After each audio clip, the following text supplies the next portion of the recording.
Morning, everybody, and welcome to today's webinar. This is looking at how government can get better at sharing data, sharing information. I'm Siobhan Bonita. I'm a former UK civil servant. I'm delighted to be chairing this webinar on behalf of Global Government Forum. That's a publishing house that serves civil servants all around the world, and in partnership with our knowledge partner today, which is SAS. In terms of today's topic, according to the government's own assessment, data quality is inconsistent, frequently poor, and effective data sharing between departments remains limited. Ministers and officials are seeking to address these issues, including by making data assets available for use right across government, as well as creating a data marketplace to share standards and governance. So this webinar is going to look at best practice in data sharing and how some organisations across government are striving to overcome those technological, organisational and cultural barriers that still hinder collaboration. We have a brilliant panel with us here today, and in a moment I'm going to introduce our fantastic speakers. But after our speakers have given their opening remarks, there will be an opportunity for you, our audience, to put your questions to our panel. So whichever device you are on, you should see somewhere on your screen, usually at the bottom of your screen, a Q&A button. Please use that Q&A button at any time from now on to send in your questions, and we'll get through as many of those as we can before the end of the webinar. But in terms of our panel, first we will hear from Gina Gill, who is the Chief Digital and Information Officer at the Ministry of Justice. Gina is responsible for supporting the 85,000 staff working in courts, prisons, probation services, and other agencies by providing technology solutions and automating basic tasks, building and running digital services that make it easier for the public to get access to justice, and driving user-centered service design and transformation. Then we will hear from Rachel Graham, who is the Chief Digital and Information Officer at the Planning Inspectorate. Rachel is responsible for the Inspectorate's digital and data strategy. She has over 20 years' experience working both in the private and the public sectors, helping teams to make more informed decisions and challenging traditional ways of thinking. When she was in defence, Rachel led teams to develop digital solutions to improve the way health information was collected by the military. And more recently, she has taken a greater interest in data governance issues and the benefits that these can bring to organisations. Then we'll hear from Dominic Hale, who is Deputy Director and Head of Strategy at the Integrated Data Service in the Office for National Statistics. Dominic plays a vital role in delivering on the service's ambition to bring together ready-to-use data to enable faster and wider collaborative analysis for the public good, which once fully implemented could positively impact every citizen in the UK. Dominic has a wealth of experience in leadership, digital transformation, agile delivery, strategic comms, and change management. Then we will hear from Steve Burgess, who is Digital and Analytics Director for our knowledge partner, SAS UK. Throughout his career, Steve has worked across strategy, transformation, and delivery of business and technology solutions. His expertise lies in helping government organisations evolve effectively into truly data-driven organisations. Through data and analytics, by making sense of data, gaining insights, and deploying those insights to generate decisions, as well as using both analytics and artificial intelligence in a fair, transparent, and ethical way. And then last, but absolutely by no means least, we will hear from Claire Harrison, who is Chief Technology Officer at the Medicines and Healthcare Products Regulatory Agency, so the MHRA, which sits within the Department of Health and Social Care. Claire has experience across public and private sectors, and when in government, she has worked in a variety of organisations, including NHS Digital, DWP and Homes England, and has also spent time collaborating with other governments around the world. More recently, Claire was part of the senior leadership team that merged NHS Test and Trace, Public Health England, and the Joint Biosecurity Centre into the new UK Health Security Agency. She joined MHRA in 2021. So I'm sure you'll agree with me, we really do have a brilliant panel with us here today. As I said, please do message in your questions at any time. I see we already have one coming in, so I don't think we're going to be short of questions. That's fantastic to see. But without further ado, Gina, I'm coming to you for your opening remarks. Thanks very much, Siobhan. Good morning, all. As Siobhan said, my name is Gina Gill, and I'm the CDIO at the Ministry of Justice. I'm delighted to be here this morning and looking forward to this conversation. I am responsible for delivery of digital services to colleagues across the MOJ, so that's over 85,000 colleagues, to the public. So we have services like apply for legal aid or public guardianship, and we also provide services to offenders as well, increasingly. We have, as you can imagine, lots and lots of data. A lot of that data is on big old monolithic systems and kind of duplicated across those systems. We also have a lot of data on paper as well still, which is a bit of a shock to me coming into government and into the MOJ. And that is, in some cases because of process, and in some cases because legislation says that we've got to have a bit of paper with a physical signature on it. Which presents its own challenges. We're doing a number of things in terms of data. So on the analysis side of things, we work with analysis colleagues, and I'll call out a couple of things. The first thing I want to call out is the BOLD programme, which is a joint programme with DHSC, with DLUC and with Public Health Wales. We also work closely with the ONS and with Home Office and others. But the purpose of that programme is to join up data in order to focus on three things: reducing homelessness and substance misuse, supporting victims of crime, and reducing reoffending. And that programme is making some great strides. We also have a data analytics platform, and that basically is a platform where it started quite small, it's growing quite big. We bring together lots of data for our analytics colleagues to be able to inform policy decisions, for example. And so we now have many terabytes of data across not just the MOJ and its agencies, but we also now have some Home Office data, some CPS data. So we join that data up to do analysis. So those are the things on the analysis side. From a service delivery perspective, we're also doing some things in terms of joining up data. So we bring in data from DWP, we bring in data from HMRC, and we bring in and we use open banking as well in order to provide some of our new services. So some of our newer services that we're building use that data and are attempting to join up data across different government organisations and the private sector. I think that we're making good progress. We've taken some big and good strides, but we definitely have more work to do. And I think we probably have more work to do on the service delivery side. I think that is probably I think that's a bit further behind where we are in terms of analysis, data analytics. The kind of primary reason for service delivery being behind is the way that we have to go about sharing data for service delivery today. So, for example, with HMRC, it took us 2 years to agree a memorandum of understanding to be able to share specific data to build out our services, which means that we can't build digital services quickly enough. And I think there's huge amounts of opportunity for us to learn from other countries, other countries that are more advanced in terms of digital transformation, in terms of providing services in a more modern way to their users, are better at sharing data and at being able to kind of identify individuals and join up data across different services. And I think that's really, really critical for us to be a modern digital government. We have to crack that data sharing, the data sharing aspect.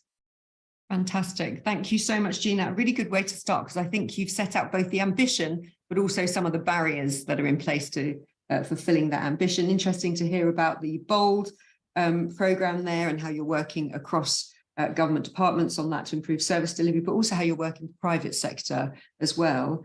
You mentioned they're working with DWP, for example, and pulling in some. We've had one question come in immediately, which I just want to put back to you straight away before we move on, because it's very relevant for what you've said. So Mike Attridge has asked, can there be improvements between prisons and the DWP in regards of customers making claims for universal credit when being released from prisons? Don't need to go into any detail, but is this an area where you're aware there is anything going on? Yes. Okay. So Mike, there is work going on in that area. Thank you so much, Gina, for giving us those opening remarks. And now, Rachel, I'm coming over to you. Thanks, Siobhan, and good to be here with you all for this webinar. So my name is Rachel. I work in the Planning Inspectorate. So we're an executive agency of DLUC.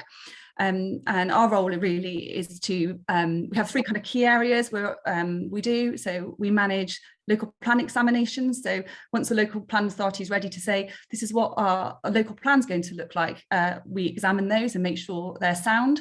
And that takes quite a few years of us working with them. We deal with planning appeals. So when you put in a planning application to to have a house extension and your local authority declines that, you can appeal to the planning inspectorate and we take that independent view of it. And the third area we do is big national infrastructure projects. So for us, the kind of data sharing challenges with lots of organisations. So we have lots of local planning authorities, so over 300 local planning authorities that we have to engage with, who all have different systems, platforms, skills and experience that are held within those teams, as well as being able to deal with, work with and exchange data with industry, who are maybe much more advanced than we are with some of the technology. There's lots of talk in infrastructure about digital twins and how we engage with that and be ready to embrace that technology. So, and because it's service delivery, it isn't just one way. Our data sharing is multiple ways as part of that process. It's not just a here, we pass it over to you. It's a collaborative piece we have to do across all those organisations. So the added challenge for data sharing is that exchange back and forth and how we do that between organisations. So what's some of the work we've been doing? So one of the big things really is to get our own house in order first. So we've been spending time kind of finding our lost or hidden data, as we're calling it, like so cataloguing our data estate so that we ourselves know that and we're able to make that available to others in the future. So that's taken more time than you believe, and the amount of data that's out there that we wouldn't know that an organisation will hold is where that potential is being lost is vast. So that's been quite a task for us, and we're a small organisation, so for bigger departments I can imagine that's an even bigger task, but it has allowed us to find that data. And alongside that, we've been assigning ownership to that data. So not to systems, this is system agnostic. It's about who owns that data regardless of where that particular data is. So we've been looking at kind of the attributes and the entities that go alongside with that and being really clear about who owns that and who has responsibility for helping to improve the quality of that data. And what we want to do with that data once we get it is make that available. We've been pulling it together into an operational data warehouse that gives a platform for us to be able to exchange data with different organisations, which is great, and moving all our data into a standard format. And working with the department to try and create a platform we can make that data available. So there's a planning data platform that DLUC have been working on to make that data available. And the goal of that is to kind of gather all that data together and be able to then start to set those standards around that. So we have that standard that's applying across the system. So that kind of master point, that kind of master reference of our data, being able to make it available to others and then creating the standards around it so we all move to the same level. A bit like what Gina said, we're very document driven in our organisation, and the planning system is for a long period of time being document driven. So we're really trying to get that focus on how do we get that data out of documents and where is it beneficial for us to do so. So it's not just pulling that data out for data's sake, but being really clear about where can we get the benefits from that, and both within our organisation but across the system and across government. The biggest challenge to that has been our legacy platforms, so the technology that we have and the time it takes to move away from some of those systems that we've had. So we've been spending the last 3 to 4 years replacing our legacy technology, and we're getting there. We've still got a little way to go, but that allows us to then adapt and to make those changes. Aside all that, I suppose it's about selling the benefits of the work that we're doing and the why. So I think when we come all together like we are now as data people talking about it, the real challenge is to get to people and understand, why should I care? Why do I make a difference? And it is that end user, isn't it? So across, I think when we're talking about these topics, it is about what difference can we make in terms of improvement of service, the burden on our customers, and how can we reduce that for the public or any of our customers that we're working with. And then the final kind of pieces about the challenge, in which we've touched on briefly, are kind of the privacy and the kind of skills that we need to be able to, people within the local plan authorities having those skills to work with us, and the knowledge to do that. And the understanding, I think lots of the data sharing challenges we have, we've been rolling out data sharing agreements to the local plan authorities. We're still doing that, and we're still trying to create one method, one kind of agreement on that. It's kind of the knowledge and with that lack of knowledge that could be present in any organisation means that people are reluctant to take the risk alongside that without that understanding. So we're making good progress, but a long way to go still. Thank you, Rach. So similar message from Jill, I think, from Gina, in terms of lots of progress being made, but still a way to go. Again, some challenges that we've now heard from both of you in terms of kind of the paper-based systems, trying to move away from those, but understanding where to focus the effort there. Also, you said that huge task just to map out and catalogue the data that the planning inspector are responsible for, but then who owns the various data sets. And also they're not forgetting why this is important, because if we get this right and can share data more effectively, it could make a massive difference for users and for the citizen. And also I think some key things coming out already, the issue of data standards being important, the issue of having agreements and frameworks in place important as well. And Gina, I haven't forgotten one thing I wanted to say on yours is I might come back to, you mentioned other countries are doing it better. And I guess the obvious question is why? Why are they doing it better than us? So thank you very much, Gina. Thank you very much, Rachel, for those two presentations. I'm now going over to Dominic. Thank you very much. Wow, some really good stuff in those presentations already, and some stuff that I'm going to touch upon in mine. But to introduce, so my name is Dominic Hale. I'm the head of strategy for the Integrated Data Programme, which is delivering the Integrated Data Service for government, responsible for setting the strategic direction and vision of the Integrated Data Service, the engagement communication activity, the public engagement around public acceptability of the use of their data, and the business change activity within the programme as well. So I'm going to talk to you a little bit first and foremost about the Integrated Data Service, and then I'm going to touch on quite a few of the points which have already been made, and hopefully people will recognise that the Integrated Data Service is looking to make some really cross-cutting strategic changes in those particular spaces. So I'm based at the Office for National Statistics, but the Integrated Data Service is not for the Office for National Statistics. We are the lead delivery partner for government to deliver a multi-cloud platform predominantly for analysis and research for both government users and external accredited researchers outside of government as well. So what we're delivering is a multi-cloud platform solution. We're not creating a data warehouse, which I just heard kind of Rachel talk to there. The technology that underpins the Integrated Data Service, as I say, is multi-cloud. So there's going to be 3 different ways where a data supplier can contribute data into the Integrated Data Service. So you will have your classic Integrated Data Service platform, which is very much a data warehouse. But we will then have other methods, which we're calling Donate and Enable, which is a third-party cloud environment, and also the ability through APIs to connect to departmental infrastructure in a secure and locked down environment, which takes the friction out of data sharing, because that means that data hasn't got to be kind of, as is at the moment, put onto a clip drive, shared, unencrypted, and then standardized. So we're looking to really reduce friction in the model that we are creating.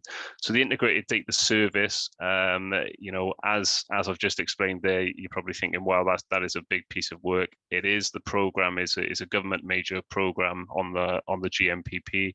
We're talking a 4 or 5 year program. We have got to the stage just yesterday, actually, where we released our new beta version. So it's the public beta version. So the Integrated Data Service is now live and an operational service, albeit in a beta phase. We're working collaboratively across all the departments, including Gina's department of MOJ. The whole governance around data and around the Integrated Data Service cuts across HMRC, DWP, MOJ, DFE. They're all part of this, and we're simply delivering the technology for government as a whole. So the background to the Integrated Data Service, it was born very much out of the National Data Strategy, which was published in 2019 and is a key enabler to 2 of the 5 missions within the National Data Strategy. The government's reform declaration in 2021 as well, the IDS, as I'll call it from here on in, is a key enabler of that. And also the Central Digital and Data Office, who are playing such a pivotal role within the Cabinet Office now around data sharing, the adoption of common data standards and the like, published a strategy for transforming to a digital future between 2022 and 2025 just last year. And again, the Integrated Data Service plays a pivotal role within that. And if you could move to the next slide, I'll talk in a little bit more detail about kind of how IDS is challenging and seeking to change a lot of the things that we've already heard about in terms of data sharing. And I've seen a few questions pop up already in the chat around that. So there's a few big things here. Integration of data is obviously one of the key things for improving citizens' outcomes. While it's great having very, very rich individual data sources, the power of data is bringing that data together, standardizing that data and linking it for richer analysis.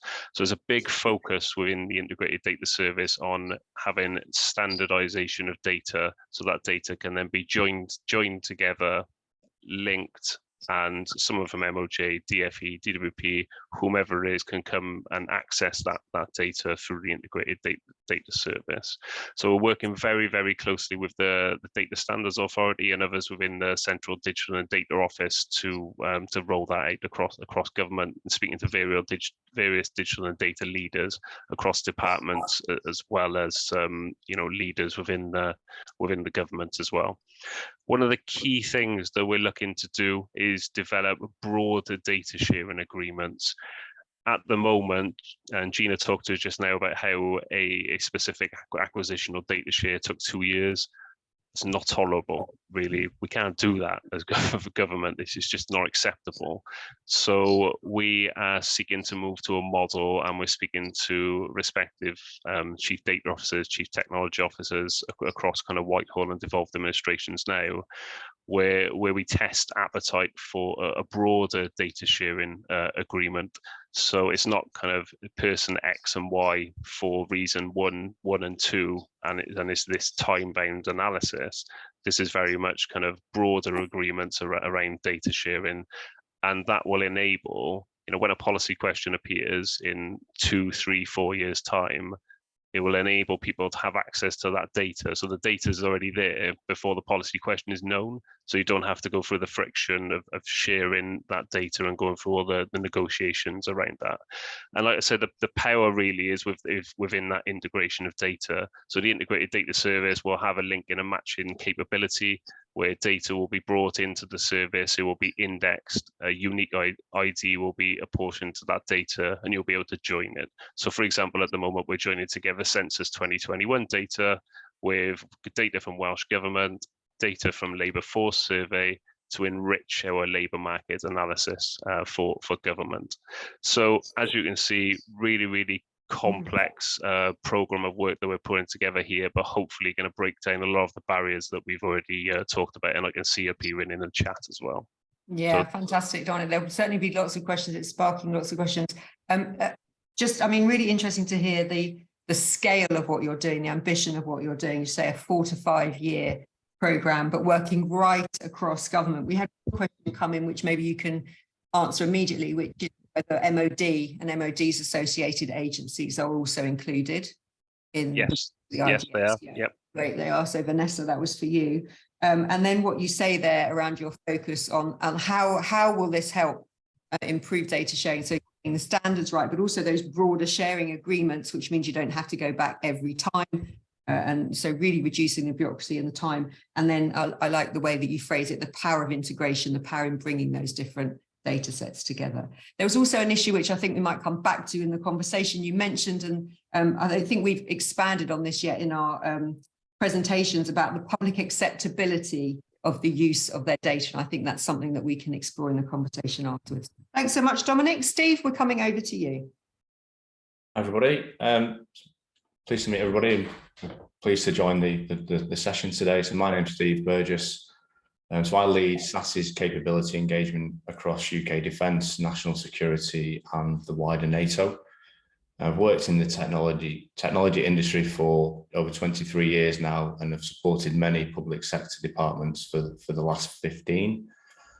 More recently, from a personal standpoint, I'm onboarding to, as an advisory member to the Manchester branch of Homestart. So Homestart are a local community named, network of trained volunteers and experts supporting families with young children through their challenging times. So I suppose from both a business and a personal perspective, I really see the issues that stem from the constraints of data, and these issues present a risk across many areas, and just from a wider perspective, and again, sort of from a personal standpoint. So if we take into consideration social care and welfare, so how do the charities, for example, need to support families get a much quicker view of the complexities of the challenges that need to be addressed without having to spend time, reaching out to data owners from many different public sector organisations to allow them to plan and provide a safe environment for those that they are supporting. So just an observation and question there for the group, really. And then more recently, an area that we've also been involved in is around security vetting. So we've only recently seen, in policing, that potential failures in the aftercare process mean that changes in an individual's situation subsequently presents a risk to society. And we believe that this is down to the availability of data that, had it been shared in a continuous process, would have been picked up, and what then occurred, may have been prevented, should I say. And closer to my day-to-day work, and taking into consideration UK defence and the defence digital strategy, which is being driven by Caroline Bellamy, recognises that, if defence are able to deliver improvements at speed and scale, then they must start with managing data far more effectively than they do today. And ultimately what that means is defence needs to grow its capabilities to ensure that we can support the demand and keep pace with both allies and adversaries, and continue to be, an effective global defence force in the 21st century. But coming closer to the ground in terms of the operational aspects of that, what that really means in terms of the constraints and the issues that stem from that are, the officer doesn't have a consistent definition of business terms across the organisation. There is no apparent single version of truth, to trust the data and the insights that are presented. And there's a lack of visibility as well as to how data flows across multiple systems. And from a wider industry, so the public sector isn't on its own, and there's lots of issues from a wider industry standpoint. So data users not being able to access relevant data needed, talking about there from cloud systems, but cloud also, whilst it addresses lots of challenges, also adds complexity. So take into consideration data that's on on-premise systems, but also in the cloud as well. Organizations continue to report, spending 60 to 80% of their time on finding, accessing, preparing, and sharing data for further analysis. And large number of organizations say, and this comes back to the public sector also, that inaccurate data as well as sharing data is undermining their ability to provide an excellent customer experience. So it's not just the impact to citizens and lives that are affected, but also to those working on the ground. Hundreds, if not thousands of hours of productivity are lost as a downstream consequence. And this naturally has further ramifications, because the problem then on the front line ultimately only gets bigger. So without sharing and combining data, we believe that the UK is at a strategic disadvantage and may not be able to support and respond to the next crisis and support its citizens and workers more effectively. So we believe that, to break this down, contribution needs to be inspired and in alignment with joint objectives and goals. And without cultural change, the main data custodians, including military and across government, will not share data. But without governance, including people, processes, and technology, the main data also should not really be shared either. And subsequently, or not subsequently, but then without a tight multi-layered agency security model, the sharing of data will cause a vulnerability to bad actors and present a further risk.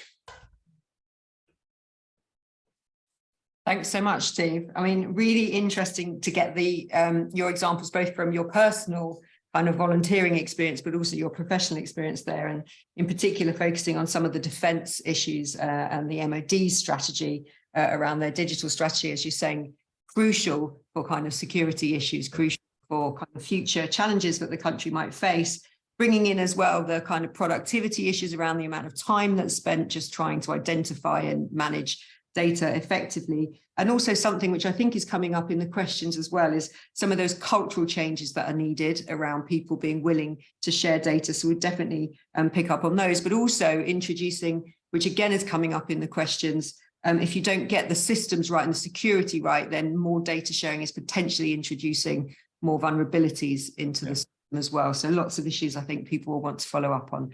Thanks so much, Steve. And then Claire, we're coming over to you. Good morning, everyone. I'm Claire Harrison, Chief Digital and Technology Officer at MHRA. The agency's name doesn't exactly roll off the tongue, but if you've ever taken a paracetamol or had a COVID vaccine, you do know us, even if you don't realise that. So broadly speaking, MHRA has a number of functions. So there's the science, our science labs working on things such as the vaccine or monkeypox and things that are often in the media.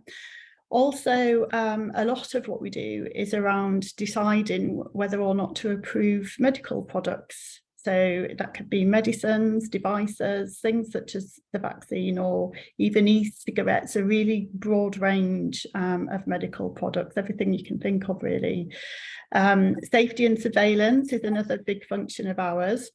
Identifying and addressing potential issues with medical products before they become big issues. So examples such as mesh, that's been in the media over the last couple of years, trying to avoid situations like that, and always thinking about public health and patient safety.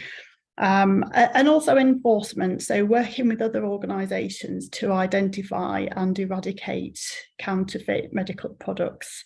And on top of all of that, we do a lot of work with other global regulators for reasons of consistency and reuse sometimes. So quite a broad range, and therefore I often reference, I call it our spectrum of data. So if you think about the safety and surveillance, trying to find potential issues with medical products, that's looking at the data and joining up different data sets, whether it's with, say, patient data, hospital data, and so on, and trying to not just identify, but possibly predict where there might be issues and being able to quickly address those before they become big issues. There's also right at the other end of the spectrum, I would say, so away from AI and machine learning and data science, which is used in the scenario I just described, something that I think is quite underrated. So corporate services, so your HR, your finance, and all the efficiencies or inefficiencies, which is often the case with some of our terrible processes, and even the lack of good data and data sharing in some of those more kind of obvious things. Elsewhere along the spectrum of our data is our digital services. So when we think about inspectors or analysts making decisions around approving medical products and so on, and all the case management and workflow that goes around there, so triggering different processes. Information comes in paper often, though eradicating that, and then a lot of different triggers or pending and so on. So when you look at the pattern around that, it is a lot of workflow and case management, even though the really granular processes might be quite different between teams and organisations. So there is so much scope for automation and self-service and linking data sets up in the background, but also enabling then data-driven and risk-driven decisions. So a really quick example, often we will have 20,000 page applications to assess, and thinking about different criteria, do we have to read every one of those and complete all the manual processes that go with it, or is there certain criteria that we can set that will identify particular applications and be able to rubber stamp them one way or another instead of following all of that. And again, it's the data, it's the evidence that helps us make those decisions. Instead of just following a schedule, say, of organisations that we might go out and inspect to check that they're doing everything right as well. It's looking at the data. What kind of organisation is this? What does it do? What is its track record in safety and compliance and so on? Elsewhere along the spectrum, I have talked about the science labs. And if you think about the infrastructure and hosting to support some of those huge data sets in the science space, so looking at genomics and bioinformatics, there's vast work to do there. So we have a really broad range of technology and indeed data structure. So data warehouses we talked about briefly in this webinar. So yes, it could be anything from warehouses and relational databases, but through to unstructured and NoSQL types of database, just to accommodate the variety and the volumes and velocity of the different data that we want to use. And on top of all of that, the one thing that does keep me awake at night more than anything is data security, the cyber attacks on our labs and everywhere else. So the more data that we have, the more that we have to host it, the more security implications. So having that good design and that good security baked in, and thinking about preventing, but also recovering from cyber issues as well. So just briefly to touch upon collaboration.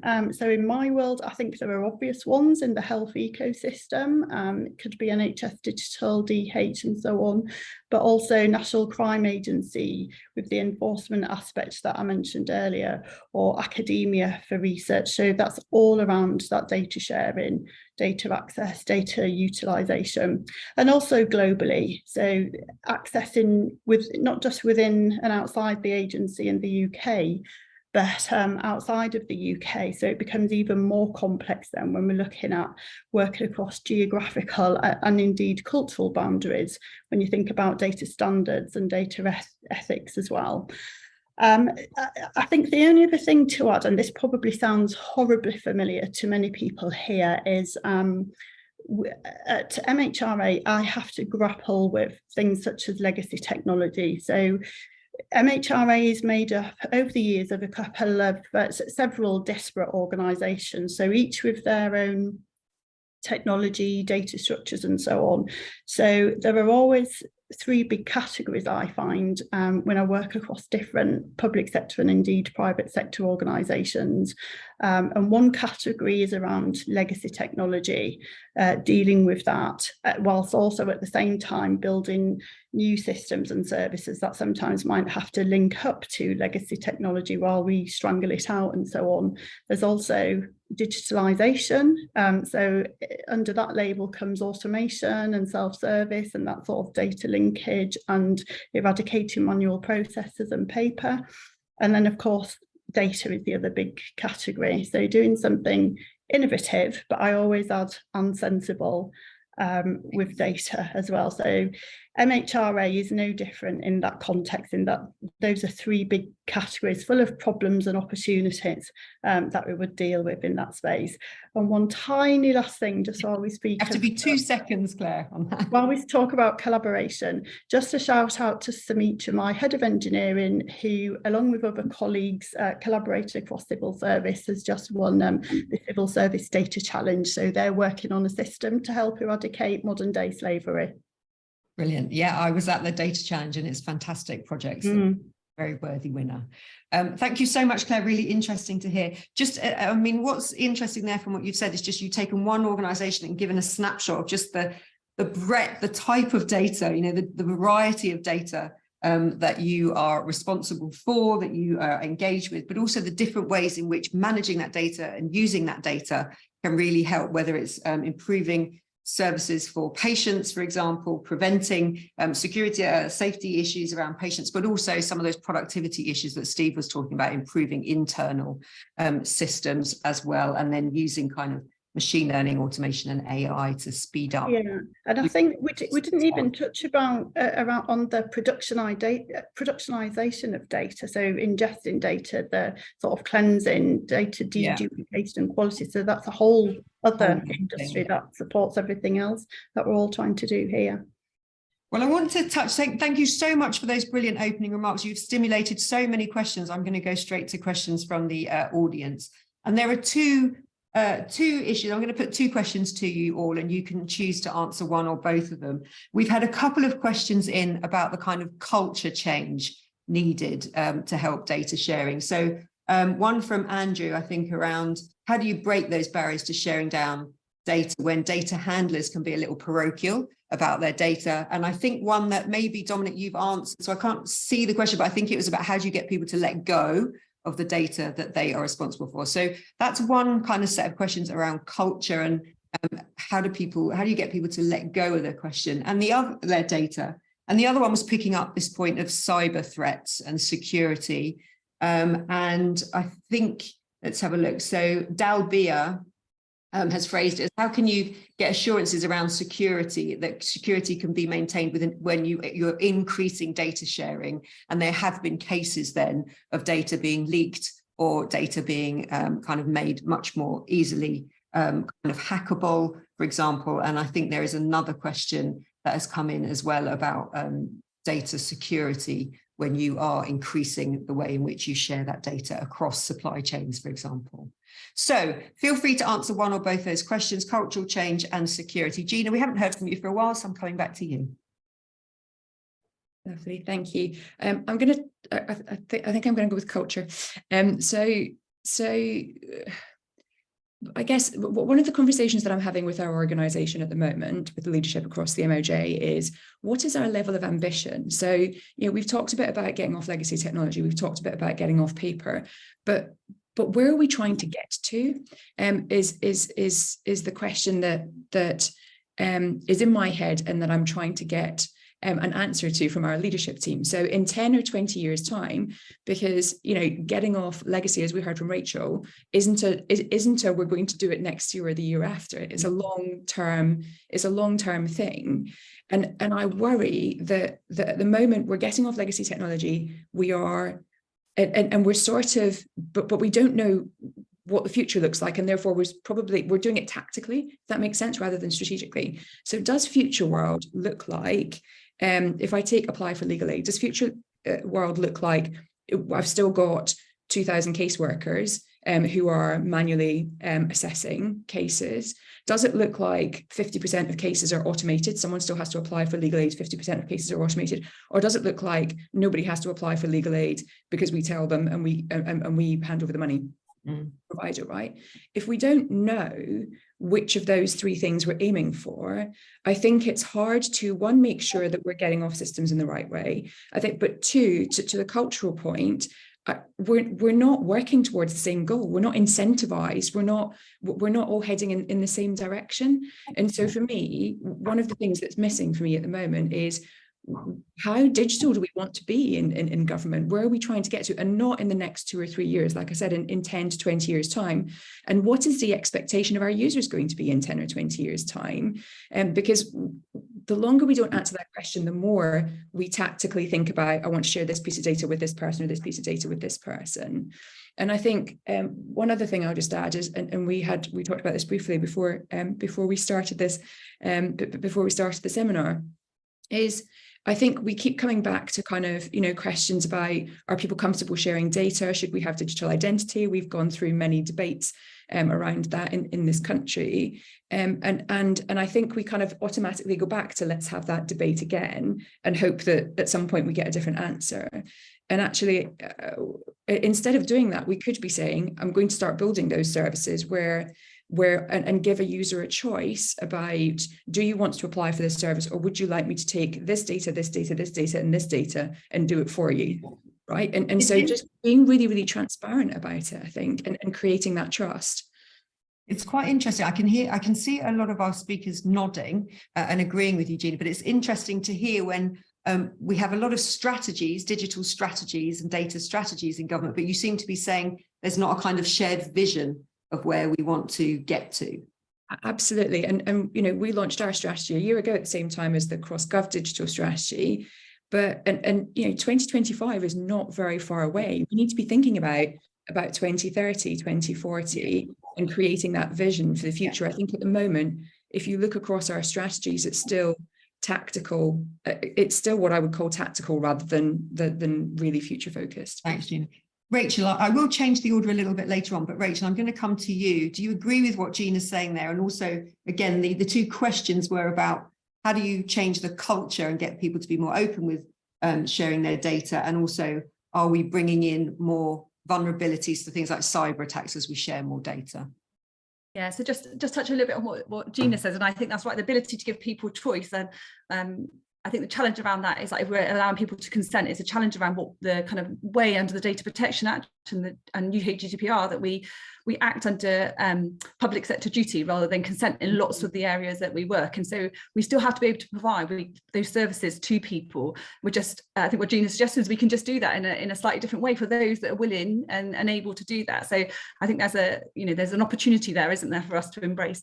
Thinking, just following on a little bit more about the culture and what Gina was saying there, I think there's a bit wider than that, isn't it? Is how are we motivated to do those things? So we might come up with cross-government strategy. Where are we rewarded as you know, as civil servants, and to achieve that? You know, the silos that we talk about with data are still the same silos with our own organizational areas. So when you're trying to get data from another organization, you know, another department to help another department, what's the motivation for that when they've got so much work to do in their own department to do it? So how do we break that down to make that reward, you know, to get that reward in place, make people want to do it or need to do it? And I think that's definitely that culture change has to happen, not because we don't want to, but we're all just really busy. So how do we enable that to happen? It's another thing.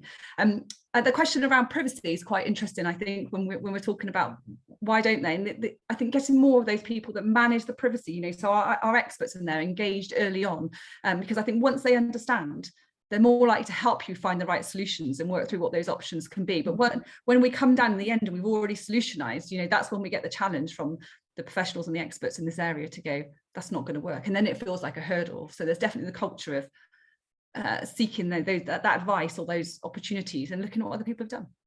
Thanks, Rachel. Dominic, come to you. Thank you. Yeah, incentivization is a massive thing. You know, what is the incentive for us to share our data, especially from our perspective for the integrated data service? So Gina was talking earlier about how MOJ are fairly mature in terms of having analytical capability, analytical platforms and the like there, but there are a multitude of other departments who are not as mature, where the IDS will play a critical role. So yeah, cultural thing, I mean, when I think about cultural thing, I think a lot of the cultural resistance comes from a lack of understanding. So what we're finding on the integrated data service is by taking half of our day out to speak to chief security officers, chief data officers, CDOs, etc., to show them the kind of the security wrapper that we have around the integrated data service, and go through that in really, really fine-tooth comb, helps you with that kind of cultural resistance. So another thing that we are doing is we're taking a bit of a twin track approach. So what I talked about there, speaking with the people who kind of sign off on the data shares to give them the confidence. But you know, we're also speaking to permanent secretaries in June around exactly the same things. So it's taking that top-down approach and taking that, you know, not working level approach with CDOs and the like, but more kind of in the detail people. And that's the approach that we're taking, and it seems to be working at the moment. But you know, we'll see where we get to in 6 to 12 months' time, because this is a really challenging arena. Yeah, thanks. Before I move on to Steve and Claire, I just want to ask, so Mike, who asked a question at the beginning, has said maybe government needs a new digital service to share data, and that could be a project for the Data Challenge 2024. But I'm assuming you would say that IDS is that already, so we don't need another one coming along. I would hope so. I mean, Treasury, I would assume Treasury are not going to put their money behind another horse. But Rachel, did you want to come in? I just wanted to come in and just say that I think we just need to be able to flex that what Dominic's doing there, not just for analysis and being able to, you know, is also for the services. How do we enable those services to work? And how do we use that? That's the benefit. But yeah. Thanks. Steve, I want to come to you maybe in particular on this issue, not just a culture change, but the security issues as well, because I think you raised those in your presentation.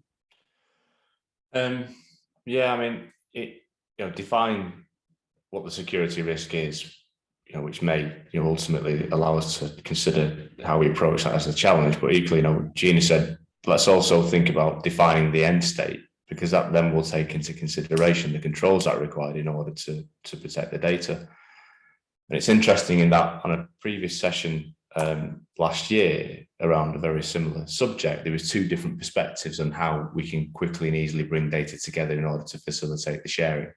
And that from an EU perspective, the view was very different than what was happening in the UK. From a UK standpoint, it was all about bringing the data together. Therefore, we can derive more, we can join that together and derive insight from that in a single place. Whereas from an EU standpoint, it was very much looking at it from a security perspective and taking into consideration that actually we'll keep the data custodians managing and holding the data, and we'll share the data based on requirement. And there needs to be some standardization, needs to be some regulation, needs to be some agreement in order to facilitate that. So two very, very different approaches. And actually, I agree with the latter in terms of that, because that would allow us to get a greater grasp on the security aspects of that data that's being shared, and therefore put the control into the custodian and ensure that what is shared is facilitated in a way that considers the security and the protection of that information and mitigates the risk of bringing it all together to create multiple attack vectors that then poses a problem to us as a UK. Thanks. Dominic, did you want to come in there? I saw you were, or you just... I was putting my thumbs up in because I totally agree with that last point. Yeah. Fantastic. Yeah. Thanks. And I've just got one other point. I think everybody's guilty as well, right? And equally we are as a technology company, and customers are as consumers of technology. Is we all seem to think about, we need to chase the technology. We all want the greatest thing, right? And that may be delivered through a different commercial model. It may be a little bit faster than what you previously had. It may be able to scale a lot quicker than you previously could, but does it ultimately solve the challenge? Yeah. Does it solve the challenge? And I think that's the question that we need to raise. So whilst we've got all these great things that all of a sudden we felt facilitated what we needed to do, actually my problem is still there. I've just got a different thing. Yeah, thanks, Steve. Sorry, Gina, I'm just going to go to Claire and then I'll come back to you. Okay, Claire, your thoughts on kind of cultural issues and the security issues before we move on. I was just thinking about many things, but one thing that struck me from the previous conversation was about incentivization, and why would an organisation want to share their data? If it's a civil service organisation, I don't think the organisation should have that. Should have the remit to make that decision. So that would be an easy thing. If you're a civil service organisation, you share data by default because of the good that it brings. Problem solved. Now, there will be issues around the cost of doing that, these kind of integration, interoperability standards and so on, and prioritisation. We've all got many things to deliver, trying to do a lot more with a lot less. So I understand that, but just as a principle, I don't think it should be in a civil service organisation's gift to decide whether to share it with another similar organisation. With cyber, and so culture for sure links to that as well. So it can have all the technology in the world and all that horizon scanning and working closely with counterparts to keep on top of the latest technologies. But there's a lot around users and user design as well. So when I first joined this organisation, for example, some of my devices, especially my phone, was almost rendered useless because there were so many security policies. So what will I do there? Will I try and find my own workaround? I shouldn't with my position, but that's what users will do. So it's understanding user behaviour as well for a start, just like we do when we do the great research with our digital services, and security not being a bolt-on either. So again, baked in all the time into our digital services from day one. But we do a lot of work with industry and with other public sector organisations, just sharing information, like I said, about the latest technologies, but also how we will prevent, but also recover. And it feels really uncomfortable, but sometimes that acknowledgement that it's probably inevitable. So I go deep into the sort of bowels then of our BCDR processes as well, and working with facilities around because a cyber attack can have so many implications on everything else. So I would say a multi-pronged approach, the sort of culture, taking into account the user, leveraging the best technology, and then also the capabilities. It's so hard as well to get that to retain and attract that type of skill and capability. So doing internal apprenticeships externally, and not just sort of school and college leavers. If someone works in a bakery, this is a real example in mine, and want to come over and learn more about data analytics and cyber and work in that, just being a bit more creative, I think, but strength in numbers as well. So learning from other organisations and just keeping up to date as much as possible. Thanks, Claire. I think there's a whole other webinar around skills and capability. Gina, did you want to come in on something on this round of questions? Yeah, just that point about security. So, you know, and I'm going to politely disagree with Stephen, and I think agree with Claire on the kind of, I think as long as we say that the onus is on the data owner to share that data, we will live in this world where people are reluctant. And people won't take the risk of sharing data, and I kind of am in the world of if it's civil services, if it's a government department, why wouldn't we be sharing data? Because we are one government, are we not? And therefore, why wouldn't we be sharing that data to provide better services to citizens? And I guess the other thing that I'd just say from a security perspective, and this isn't, you know, the intention isn't to downplay cybersecurity at all. It's one of the things that I'm sure keeps us all awake at night. But I guess to that risk appetite, I worry that sometimes in government we don't do something because we're scared of the risk, and so we think about how can we put lots and lots of controls around it without necessarily kind of thinking about thinking what is the risk, or without really understanding what the risk is. So if I think about an example, and this isn't a data sharing example, but for us, for a long time, we wanted to give devices to offenders in prison. Bit controversial but has lots of benefits, right? But obviously it's a security risk. I'm giving a device to someone who has a lot of time on their hands, and in some cases the motivation to actually hack that device. But we've started rolling it out, and what we're finding is it is genuinely like life-changing for those people that have those devices. It's giving hope back to people in prisons, and creating huge amounts of benefit that I think absolutely outweigh the risk. And what we've got to do is make sure that we are, make sure that we are protecting as well as we can, and monitoring for breaches, rather than saying we must kind of put such tight controls around this that we never do the thing in the first place. That makes sense. So I guess it's a if we share more data, and even if we don't share more data, at some point someone's going to hack some of our services and get access to our data. So I think we need to be focusing on monitoring, protection. How do we react to that, rather than saying let's not share data as a result? There's a lot of people in the audience who are resonating. That resonates with a lot of people. They're saying, if only we, could do more of this. And also, Gina, there's a lot of people saying that they really like what you said about that need for a kind of common vision on this. I want to move on to kind of the next set of questions, really, which are about, I think they link really nicely from what we've just been saying, because some of those barriers, in particular, are there kind of legislative barriers, or the perception of legislative kind of barriers in place that's maybe preventing some people from sharing the data that they feel they're responsible for. So Catherine Ward has asked, with the broader data sharing, are you ensuring you meet data protection legislation? I think Ingrid had similarly asked, will these new data agreements need changes to legislation? And then Alex Workman, he says he works for the Insolvency Service, and they come up with lots of barriers to sharing information there, one of which is kind of the legal basis on which they are allowed to share basis, or which companies feel they could share their data with them. So I want your thoughts on to what extent current legislation is a barrier, and do you think this will need to be changed if we want to do deeper data sharing? Claire, I'm going to switch the order a bit and come to you first on this one. Sorry, can you just repeat that? You cut out on the first bit. I heard. So the first one, somebody's asked, if we share more data, are we sure that we're going to be keeping within data protection legislation?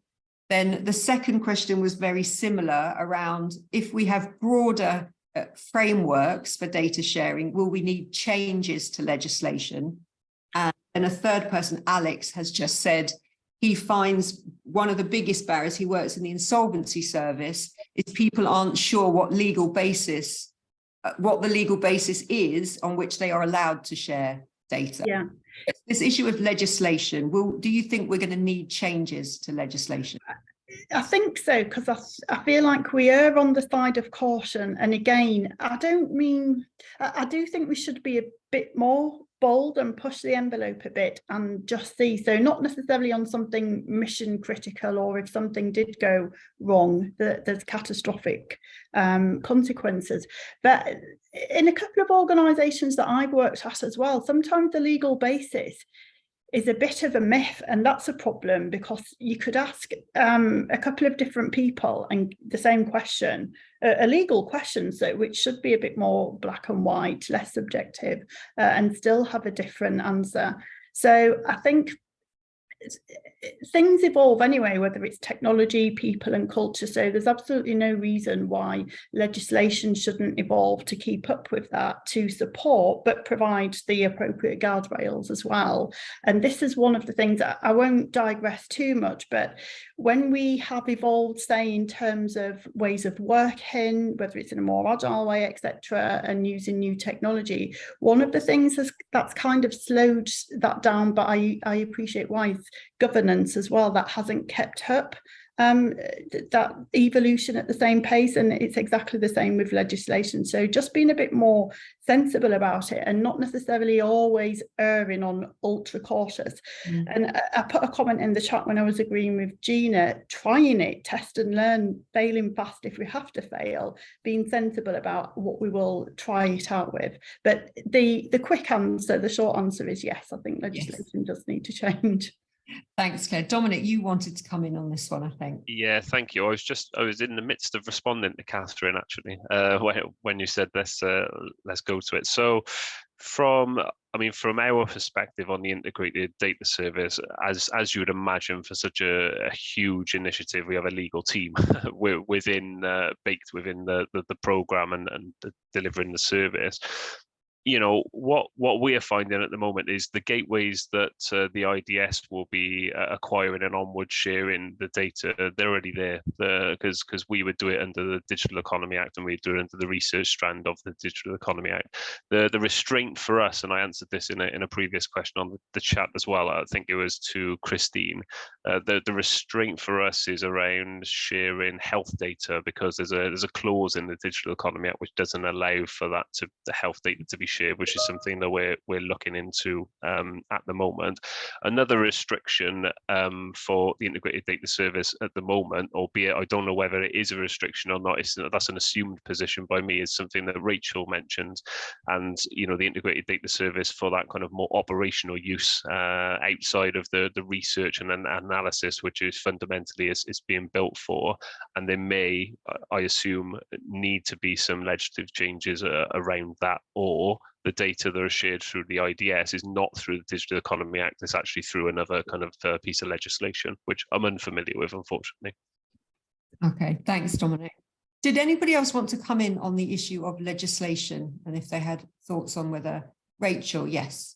But yeah, I think there's exactly, we've had a similar challenge in the planning system, but maybe from a different perspective, and where we need to get industry to change. So people providing the software to do things for government to change, to embrace those data standards, to make sharing easier, and that's not always easy to, if the money's not there beside it, how do we incentivize them to do it? So legislation is one thing, isn't there? There's other things about the investment we make in those services. So yeah, just a different kind of, I suppose, angle or view of that and that change.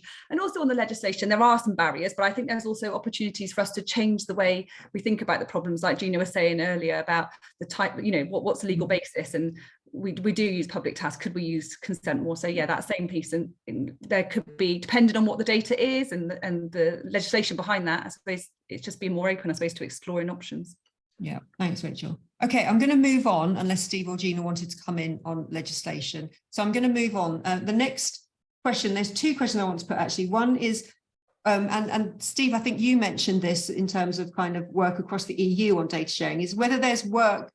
So Mike has asked, what work is going on with the EU since Brexit to improve data sharing between the UK and the rest of the EU? So slightly different, I guess that's not about sharing data across government, but it's more, Mike says, has the UK become less positive place for data sharing than in the rest of the EU? So if anybody wants to answer that one. And the other question that I was interested in, it came in from Andy Tyack, and he said, he actually put this to Dominic, but I want to put it to the whole of the panel, which is about how do you link up data for an individual from across different departments? Is there a concept of a globally unique ID that you can use? For example, a national insurance number. And the reason I want to pick up with this one is because whenever we have webinars about data, the issue of digital IDs comes up. So is the kind of lack of a digital ID in the UK a barrier to data sharing, in your opinion? That's how I want to kind of put that question from Andy a bit more broadly. So two questions there. The lack of a digital ID, is that a barrier? And also, if anybody would like, I know you're sitting in departments rather than representing the national government, but are we doing anything in terms of conversations with the rest of the EU? Steve, I'm going to come to you first on these ones. Is the lack of a digital ID a barrier? I mean, it's really, it's a really interesting question. I mean, my initial point would be absolutely. But the question would be, to what extent and to what information does the digital ID hold?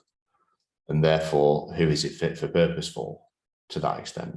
And I always come back, and I know we spoke about this earlier on prior to the session, but you know, the single patient record within the NHS always springs to mind. In that was unfortunately a failed project to that extent, and I've not been close to it since, but I wasn't particularly close to it at that time. But you know, what lessons have been learned from that single patient record exercise, and how could that be brought into something like, you know, a digital ID? And I am a great believer in looking at where success has previously occurred, and therefore understanding, you know, how that success occurred, and then learning the lessons from that. And I think it was also mentioned earlier that that has been a great success in other countries, and therefore absolutely, you know, we potentially use that as a starting point in our own journey to that extent. But there is, you know, a digital ID brings about with it, you know, a huge element of trust, and you know, we've got to break that barrier down somewhere, and at some point in time, and we absolutely do need to get started with it. I suppose my question would be to, you know, the rest of the forum is, where do we get started? Yeah. So, well, I'm going to put that to Gina, actually, because Gina, you mentioned, as well as Steve was saying, other countries doing better, and I wanted to come back to that. Is the kind of presence of a digital ID something where you think other countries are doing better? Is that one of the pillars that they have that we maybe don't have in the UK? Absolutely. So if you look at other countries that are, and particularly some European countries who are doing really well in terms of digital transformation, they've got two things in common. One is they've got a single way of sharing data across all public services.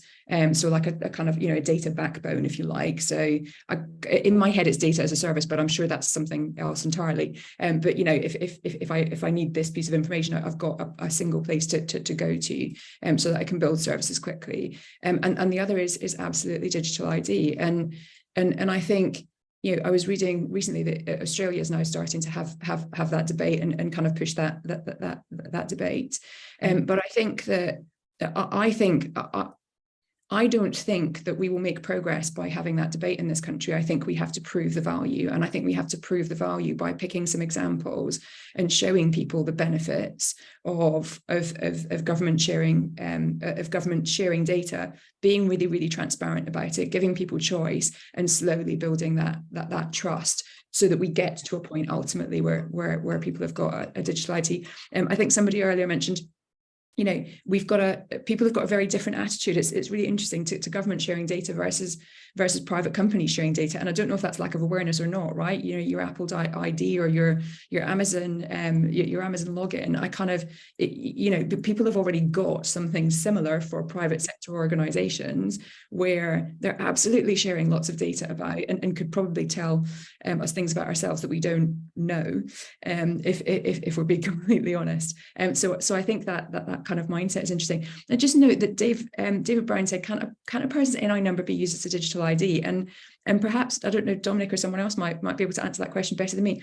I always assumed when I got my national insurance card that was my unique identifier as a person, but apparently it's not. So apparently it can't be used as a unique digital ID. I don't believe, David, but someone could probably explain why better.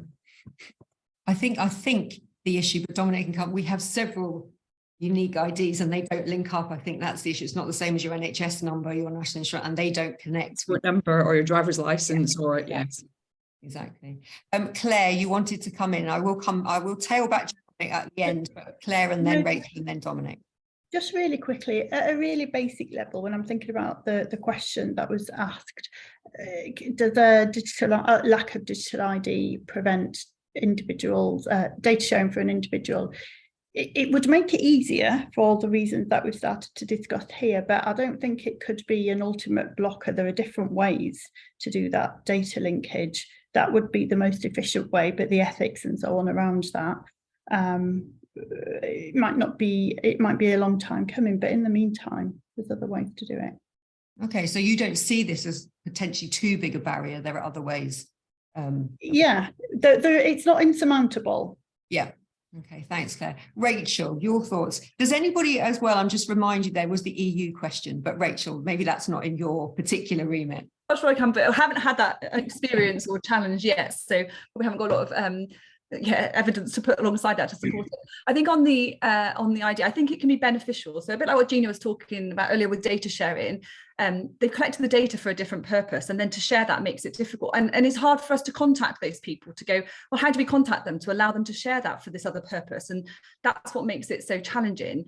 I take part in a healthcare study that's tracking me over time, and that goes through my GP because they have a remit to contact me, and it's those kind of challenges that you face where the organisation that are kind of custodians of that data need to contact those people. They can't share that because we don't ask at the outset. So I think that's where that ID will really help. Or we need to think differently about how we, when we first collect that data, we think about the different ways that data could be used across government and share that at the point of when we collect that data. So that's what we're not good at. It might be used within this department, but it might also be used in these other departments. So there's other ways we can overcome it, but I think, the ID would be beneficial. Thanks, Rachel. I'm really conscious of the time, and Dominic, this is going to be the final word, I think, that I give to you. But I just want to say to everyone in the audience, thank you so much for sending in so many great questions. It's testimony to how good the speakers were that you have put all those questions to them. We will try and answer all of those questions for you, even if they're not answered now. We'll try and pass those on to different people behind the scenes and make sure that you do get answers to those. But Dominic, your final thoughts, I think, on maybe the EU question, but also this question of identification. So unfortunately, the EU question is I can't add much to that one. So I do apologise. The digital ID, is it a barrier? I believe so. I talked less so earlier, but in the chat around how the IDS is therefore having to create unique IDs for people to anonymise the people and give us the ability to join that data across data sets. That costs a lot of money. That data engineering architecture costs for government are significant. It's not lost on me that we pull in a lot of resource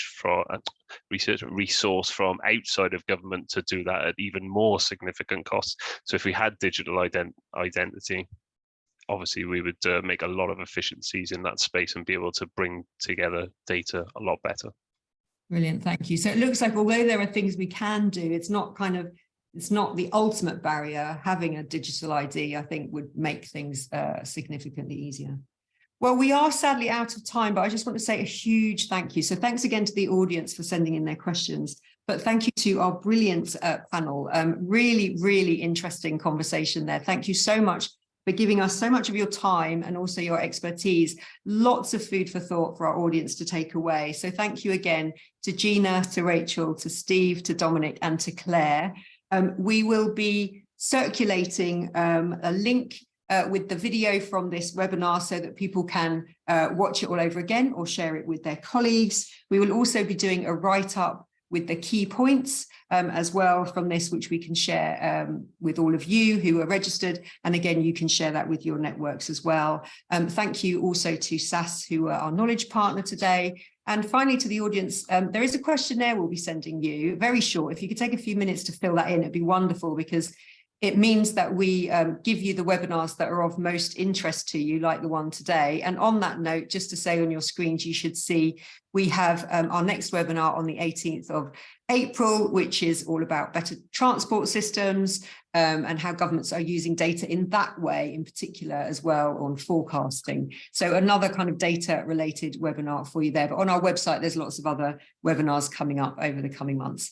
Thank you once again to our brilliant panel. That was a really, really interesting and enjoyable conversation. And I hope we see you all again very soon. Thanks so much, everybody. Enjoy the rest of the day. Thanks. Great day. Thanks. Thank you. Bye.